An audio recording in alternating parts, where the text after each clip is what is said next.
नमस्कार। कहानियों की दुनिया में आपका स्वागत है।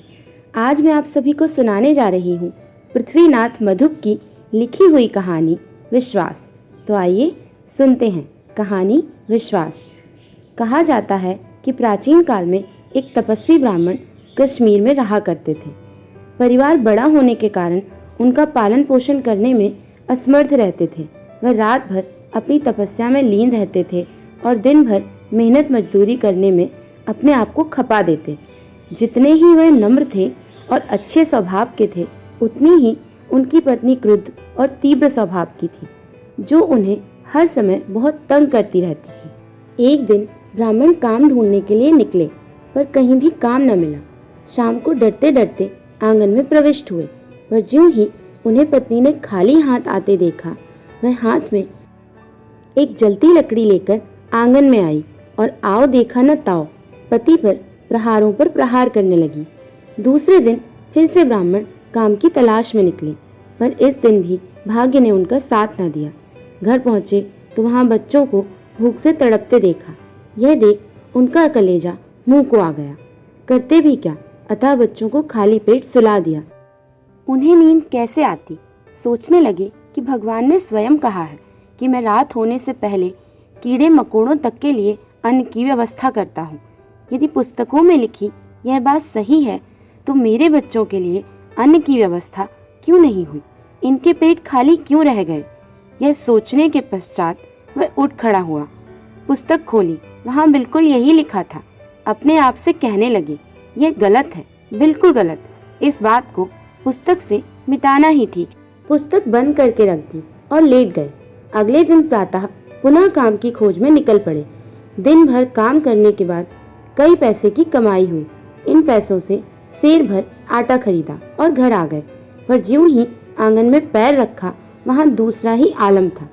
हर दिशा जगमग और हर कोई काम में व्यस्त। उन्हें लगा शायद वह किसी दूसरे के घर में आ गए हैं।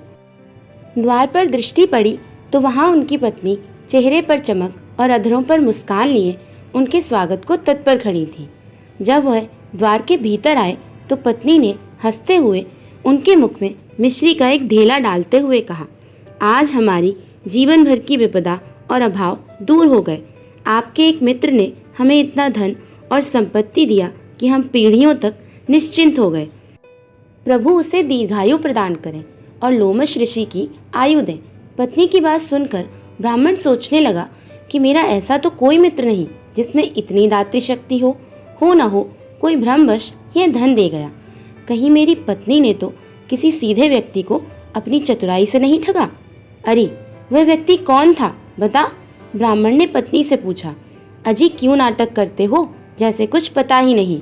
वह वही था जिसकी कल कहीं पर आपने जिह्वा काट दी थी। पत्नी ने उत्तर दिया। काफी खून बह रहा था बेचारे का। कह रहा था अपने पति से कहना कि मेरी जीभ में टाँका लगा दे, जिससे खून बहना बंद हो जाए।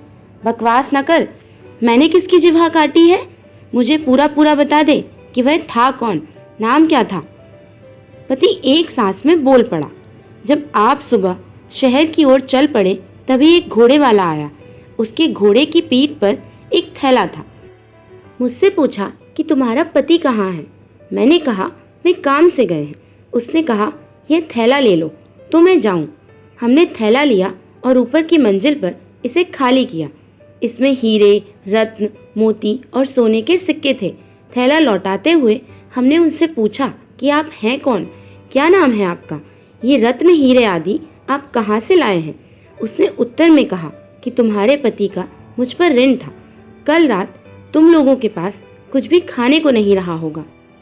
तुम्हारे पति ने क्रोध के कारण मुझसे तगादा किया और मेरी जिह्वा से जब कुछ देर के लिए बोल न फूटे तो वह उठा और मेरी जिह्वा काट डाली।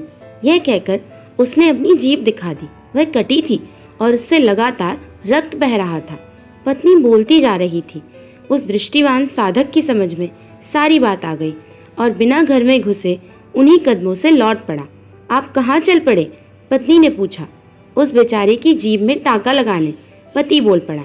चलते चलते वह ब्राह्मण एक तपोवन में पहुंचा और फिर कभी घर न लौटा। बहुत धन्यवाद। विश्वास कहानी हमें ये सीख देती है कि यदि आप ईश्वर पर सच्चे मन से विश्वास करते हो तो वे आपके विश्वास की रक्षा करते हैं। सतत प्रयास और सच्चा विश्वास कभी व्यर्थ नहीं जाते। बहुत धन्यवाद।